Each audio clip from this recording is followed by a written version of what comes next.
mungkin ini kegelisahan saya cukup lama, tapi memang saya juga belum tahu nanya ke siapa gitu ya. Saya suka browsing-browsing, tapi kok rasanya kurang puas gitu jawaban yang saya baca gitu di Google, di internet gitu ya. Ini soal apa kira-kira? Soal apa ya? Kan gini situasinya nih, Ustadz. Saya kalau di masjid itu suka lihat misalnya orang sholat itu caranya beda-beda nih. Ada yang begitu tasyahud itu langsung telunjuknya diangkat. Ada yang hanya diangkat ketika mengucapkan asyhadu an la ilaha illallah gitu. Terus misalnya di penerapan zakat misalnya, ada yang orang lebih cenderung memilih menggunakan berzakat dengan bahan makanan pokok, ada yang bisa dikonversi dalam bentuk uang misalnya gitu. Nah, maksud saya itu kan wilayah mazhab fikih ya, kalau nggak salah saya ya. Saya ini nggak ngerti soal agama, Ustadz. Kalau boleh saya nanya ke Ustadz, apa orang Islam kayak kita ini harus penting gitu bermazhab gitu, Ustadz? Oh, itu masalahnya. Iya. Jadi apa yang Anda saksikan itu terkait praktek ibadah yang berjalan di tengah masyarakat, itu disebut dengan masalah khilafiyah. Nah, masalah khilafiyah itu lebih dikenal dengan perbedaan madhab. Nah, madhab itu artinya perbedaan pendapat. Kenapa itu ada perbedaan madhab? Dalilnya itu tidak ditemukan secara langsung di dalam Al-Quran maupun Sunnah. Hanya saja kalau kita melakukan istiqra atau observasi terhadap ayat-ayat Al-Quran, terhadap hadis Nabi, maka akan ditemukan satu kata yang mengandung interpretasi berbeda-beda. Gitu. Saya tanya sama sampean, kalau sampean itu wudhunya habis megang, wudhunya kalau megang istri, habis wudhu terus megang istri, tangannya itu batal apa tidak? Kalau menurut pemahaman saya batal. Berarti sampean selama ini batal. Batal habis. Tapi orang lain nggak batal. Oh, ada gitu. Ada gitu. Jadi, nah kenapa itu? Karena ayatnya memang memberikan pengertian yang bisa berbeda antara satu orang dengan orang yang lain. Begini, dalam ayat wudhu itu disebutkan aula mastumun nisa'a, atau kamu menyentuh an-nisa. Nisa itu berarti istri. Nah, sementara hal tersebut, ayat tersebut ya, kalau nggak salah dalam surah Al-Maidah itu menyebutkan setelah ayat wudhu tentang batal-batalnya wudhu. Nah, lamastumun nisa, menyentuh itu diartikan menyentuh jima atau menyentuh kulitnya aja. Nah, karena keduanya itu memang berpotensi untuk diartikan seperti itu. Karena aku sudah tidak menyentuh istriku. Loh, padahal kalau istri sendiri disentuh kan tiap hari. Tapi kalau disentuh maksudnya disentuh yang bagian itu. Yang itu loh, yang maksudnya yang kayak gitu itu kan jadi berbeda maknanya. Satu artinya jima, yaitu bersetubuh. Satu artinya sentuhan kulit. Berarti yang mengartikan sentuhan kulit cuma sentuhan kulit gini saja. Senggolan kulit batal. Tapi yang sementara membatalkan wudhu. Tapi sementara yang lain itu mengatakan bahwa yang dimaksud itu jima. Selama nggak jima cuma sentuhan saja, ya kan? Berarti itu nggak batal. Nah, dari situlah pangkal perbedaan ulama madhab itu bukan lain terkait tentang interpretasi ayat atau hadis. Nah, kayak kita ini yang sudah jauh, apakah harus bermadhab? Gitu. Bagi orang yang awam, itu sebenarnya taklid. Taklid itulah yang disebut dengan bermadhab. Tapi pada kenyataannya yang tersebar di kita itu memang sebagian besar yang berkembang di Indonesia itu adalah mazhab Syafi'i. Tapi itu pun nggak mutlak ataupun nggak secara keseluruhan mengikuti mazhab Syafi'i. Jadi yang benar gimana? Ya, dari siapa Anda belajar agama? Kalau seandainya Anda belajar agama, ngikutin kiai ngaji dulu, atau kiai-kiai yang Anda percaya, ya sudah ikutilah. Insya Allah masuk surga itu. Iya, nggak harus kayak gitu. Jadi perbedaan madhab itu sebenarnya simpel saja. 10 itu bisa 5 tambah 5, 7 tambah 3, 6 tambah 4. Nah, seperti itu. Hasilnya sama. Hasilnya sama, tapi cara melakukannya, cara penjumlahannya itu berbeda. Nah, lalu saya bingung karena saya belum bisa untuk melakukan seperti ulama madhab. Ya udah ngikut guru ngaji aja. Itu namanya bertaklid ya? Bertaklid kan gitu. Sampai tua pun nanti kalau seandainya orang itu belum bisa mandiri dan belajar seperti ulama-ulama zaman dahulu, ya taklid aja nggak masalah. Manut aja ya? Manut aja. Kata guru kita iya, tapi ya kemudian ya terus belajar. Karena taklid itu nggak wajib, tapi belajar itu wajib. Belajar itu nanti semakin tinggi, semakin paham, semakin matang, semakin bijak, semakin ngerti, maka disitulah orang bisa memutuskan sendiri untuk memilih yang mana. Begitu. Karena kalau dilihat dari sisi pengetahuan yang paling pertama itu, manusia itu belajarnya dengan cara meniru. Lah meniru itu lo taklid namanya. Iya kan, Qabil dan Habil itu kan dulu itu kan gimana cara nguburkan ini. Lalu kemudian dicontohin sama burung gagak gitu. Jadi saya kira itu ya terkait tentang madhab-madhab, cara menyikapi madhab itu. Saya kan perasaan begini, Ustadz. Mohon maaf ini Ustadz ya. Kan kadang-kadang saya ngerasa bahwa mazhab fikih yang saya anut ini udah paling serk lah. Ada juga bisikan setan di hati saya ini bahwa seolah-olah mazhab fikih saya ini yang udah pasti masuk dijamin surga gitu ya. Cara saya bersedekap, cara saya berzakat, cara saya berhaji, saya penerapan hukum-hukum ibadah gitu. Kemudian ketika saya melihat orang lain melakukan atau menerapkan fikih yang berbeda dari saya ngerasa bahwa ya dia kok begitu sih cara ibadahnya, kok dia begitu sih penerapan fikihnya, salah itu, nggak masuk surga itu. Itu maksudnya harusnya kita menyikapi perbedaan mazhab itu kayak gimana, Ustaz? Ya, orang kita melihat situasi kan berbeda-beda. Secara umum orang yang berbeda itu nggak enak sama kita, ya kan? Dalam hal selera gitu, saya suka durian sama sampean nggak suka durian itu, jadi agak ada riku ketika saya makan durian di hadapan sampean. Jadi yang harus dipahamkan itu bahwa ketika kita itu melakukan sesuatu berdasarkan apa yang kita ketahui, apa yang kita anut dan apa yang kita yakini, ilmu kita, terutama yang sifatnya dzanniyat itu sifatnya sangkaan, bukan keyakinan, maka hal tersebut sifatnya boleh-boleh saja. Jadi begini, maksudnya ya Anda jangan memaksakan kebenaran yang Anda ketahui.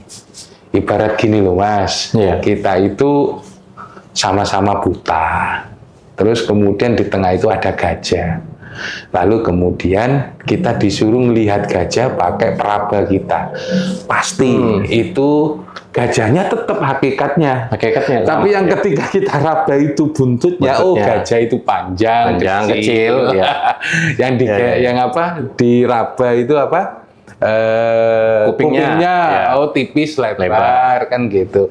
Tebal, yang dipegang itu perutnya.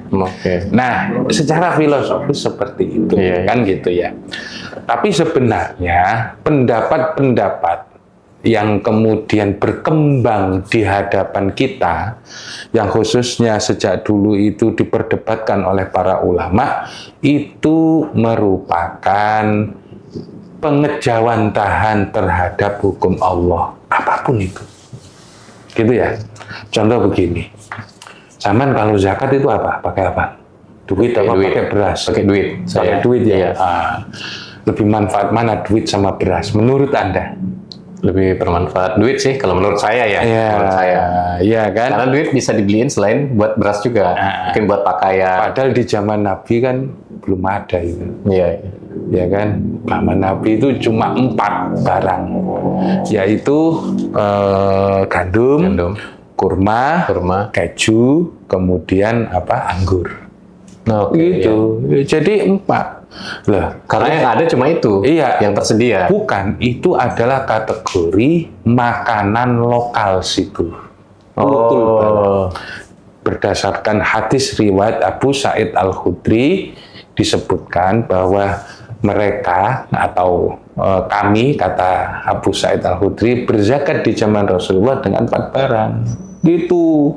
Itu tadi gandum, kurma, keju, anggur. Oh, ada anggur zaman Nabi? Ya anggur lah. Anggur yang di Taif kan juga banyak. Di daerah-daerah situ masih ada lembah yang subur. Pertanyaannya sekarang gini, kita itu zakat dengan beras sesuai nggak dengan contoh Nabi? Nggak ada beras di tanah sana. Orang Asia cuma yang makan beras, yang lain makan gandum gitu ya.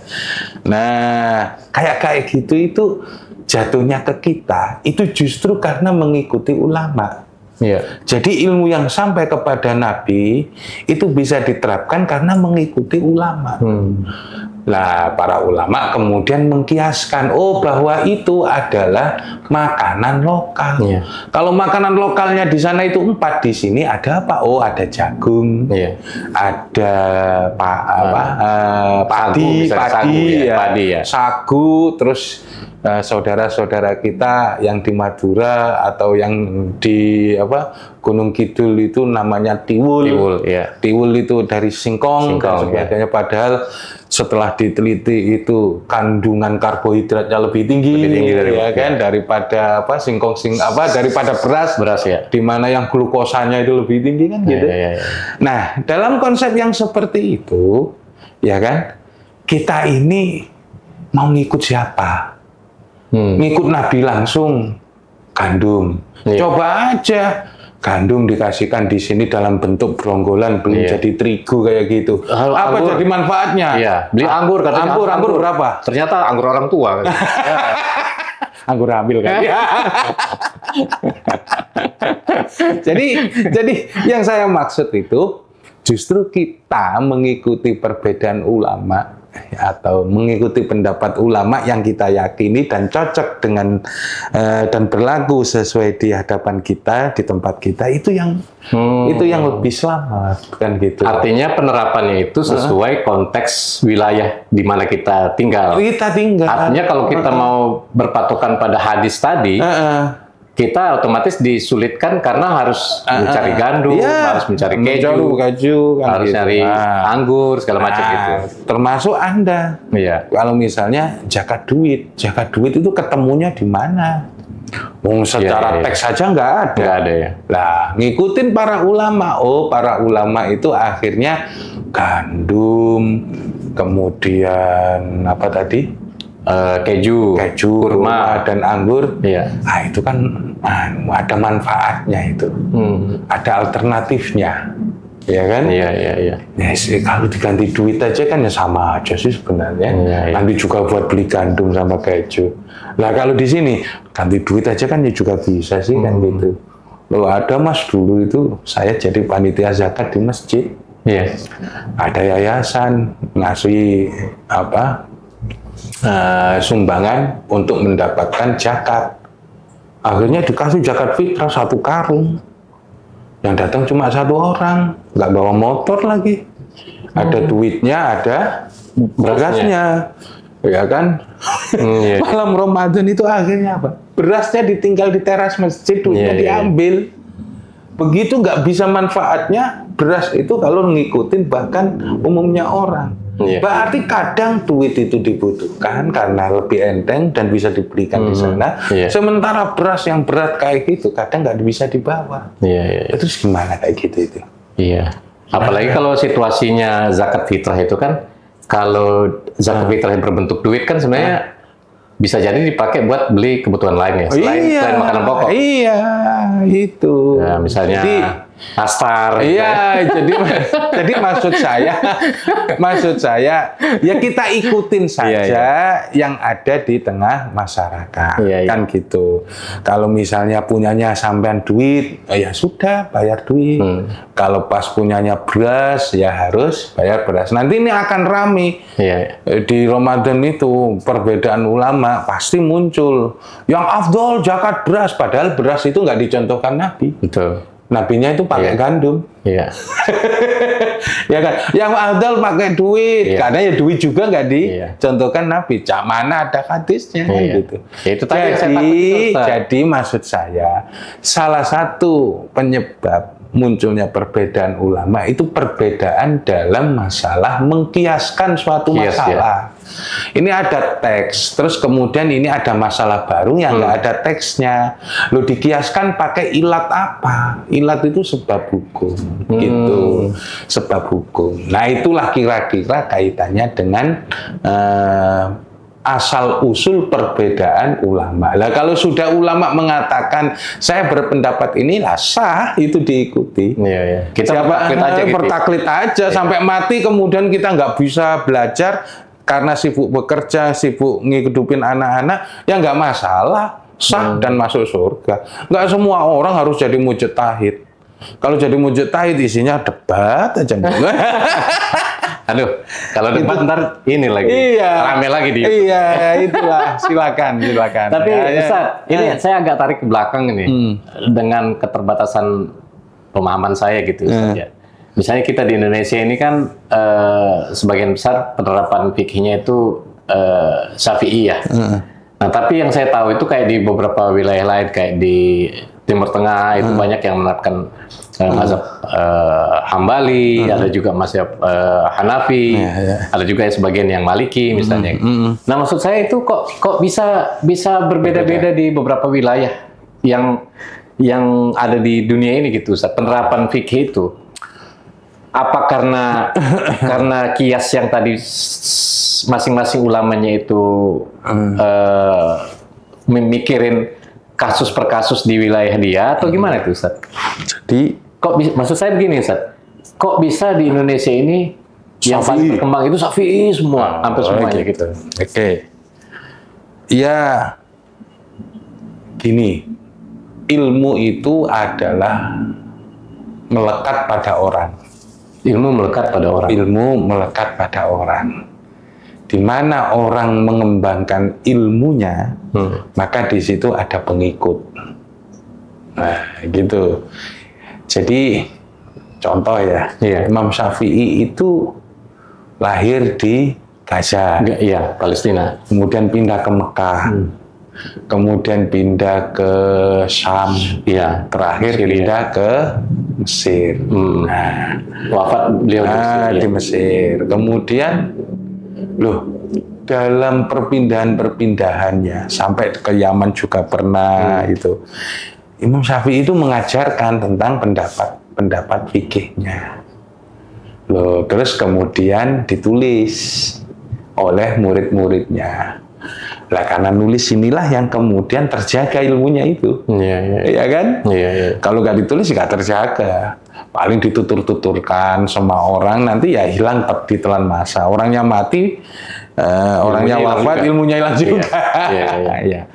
Terus mazhab Hambali ya berkembang aslinya di Syria. Tapi kemudian sampai sekarang ternyata berkembang di Saudi. Mazhab Maliki sebagian India, kemudian negara Tantan itu Tajikistan, Habib Nurmalik, kemudian Dagestan itu mazhab Hanafi. Bahkan Turki Utsmani itu mazhab Hanafi. Tapi bagian Tunis, bagian Maroko, Aljazair itu Maliki. Kenapa? Ya mereka berkembang di situ. ya, berkembang kemudian yang paling rame itu kan semua madhab itu ada itu di Mesir. Itu ada Syafi'i, campur aduk sampai muftinya itu gantian. Oh. Nah, sebenarnya Mas, ya kan? Sebenarnya itu ada madhab-madhab selain 4. Di luar 4 yang tadi. Iya. Di Mesir itu berkembang namanya Al-Lais. Mazhab Al-Lais. Imam Al-Lais. Oh iya. Lais bin Sa'ad. Jadi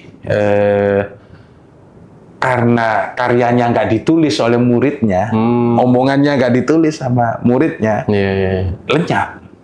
Bahkan Imam Syafi'i itu memberi endorsement, statement. Sebenarnya Lais itu lebih alim daripada Malik. Imam Malik? Iya, Imam Malik. Hanya saja para muridnya nggak mau nulis. Loh, di luar 4 madhabnya ada madhab Ibnu Hazm Ad-Dhahiri. Kitab-kitabnya masih ada sampai sekarang dan dicetak ulang sebagai rujukan fikih. Ya, yang kemudian pada masa Ibnu Hazm inilah madhab Dhahiri ini menemukan puncak akademisnya, puncak keilmuannya. Jadi intinya ketika ilmu itu tidak ditulis, ya hilang bersama orangnya wafat ya wafat. Terus kemudian nggak ada yang nerusin. Ya kayak pesantren gitu loh Mas. Kalau sudah kiainya meninggal terus anaknya nggak ngalim, nggak mau ngaji ya tutup. Nah, kalau istilah Jawa itu kepaten obor. Obornya itu udah padam kan gitu. Nah, saya kira itu. Mungkin faktor itu ya. Faktor itu. Makanya saya juga penting ini kalau ketemu sama Ustadz Zul ini banyak belajar. Mudah-mudahan saya bisa mendokumentasikan ilmu yang dari Ustadz ini ke orang lain lah gitu. Jadi ilmunya bermanfaat gitu ya. Ada orang itu bilang gini, saya ini ibarat debu. Kalau sudah ada air, debunya hilang. Atau kalau ngikutin Google Scholar itu Google Scholar itu saya berdiri di atas pundak raksasa. Aduh, apa itu maksudnya itu? Ya, saya berada di tumpukan orang-orang. Oh. Jadi pengembangan, jadi guru-guru saya dari Nabi, para ulama itu kan sudah dahulu menjelaskan hal ini. Saya hanya berdiri di pundak mereka. Yang titik itu ya di tumpukan raksasa-raksasa besar. Nah, yang sudah wafat dan saya mengemban itulah istilahnya. Ya, saya cuma debu di antara raksasa-raksasa besar. Allah. Ya itu makanya saya juga alhamdulillah Mas, saya juga bisa bertamu ke rumahnya Ustadz Ahmad Abdul Fikar ini. Ya ada beberapa pertanyaan lain silaturahim yang bisa saya tanyakan ke Ustadz langsung gitu ya. Harapan saya suatu saat saya nanya-nanya lagi ke Ustadz, boleh ya Ustadz ya? Ya silakan. Ya alhamdulillah. Ya kalau bisa saya jawab. Kalau tidak bisa ya nanti dicari jawabannya. Ya, nah, kalau semua orang ditanya itu terus jawabnya bisa itu namanya gila. Iya kan? Iya. Kalau semua orang ditanya terus dijawab. Selalu ada jawabannya. Selalu ada jawaban itu namanya gila. Itu gila itu. Imam Malik aja dikasih 40 pertanyaan lebih cuma bisa jawab 3. Dan itu tidak menurunkan kederajatan aliman Imam Malik. Ada banyak hal Mas yang tidak kita ketahui. Sealim apapun, seluas apapun, kan gitu. Ya tapi memang ya dari penyampaian Ustadz Ahmad tadi itu saya mungkin kesimpulan untuk diri saya pribadi gini ya Ustadz, bahwa ya penerapan fikih yang saya lihat sehari-hari ini kan saya kembalikan ke penyampaian Ustadz tadi bahwa ya semuanya itu berkembang sesuai konteks zaman dan tempatnya gitu. Jadi kita nggak boleh terjebak pada salah menyalahkan satu sama lain karena semua orang punya cara untuk mendapatkan ilmunya masing-masing gitu ya. Khususnya kalau masalah ibadah, ya bukan ibadah. Ibadah itu ya kadang belajar dari gurunya. Belajar dari guru. Ya, guru itu secara mutawatir dari perawi banyak ke perawi banyak yang lainnya itu memang mengajarkan tata cara sholat. Kalau ada cara yang berbeda, berarti itu memang diajarkan Nabi. Iya, iya. Sedekatnya pakai gini, kan gitu. Ada yang gini, kan gitu kan. Ada yang gini, kan gitu. Takbirnya itu gini, ada yang gini. Nah, itu ada tata caranya semua. Iya, iya. Nah, kenapa Nabi membuat itu berbeda? Ya, gampangin umat aja lah. Digampangin ya. Punya Karena pilihan. intinya kan agama ini kan bukan Mudah. buat bukan buat menyusahkan kita ya. Menyusahkan kita. Ya mungkin dari satu pertanyaan tadi sebenarnya saya cukupkan dulu sampai sampai ini mau kemana setelah ini? mau menarik lagi. Saya nge-grab sekarang. Oh, silakan. Mudah-mudahan nanti pulang dari sini ada dan rezekinya ditambah kan gitu ya.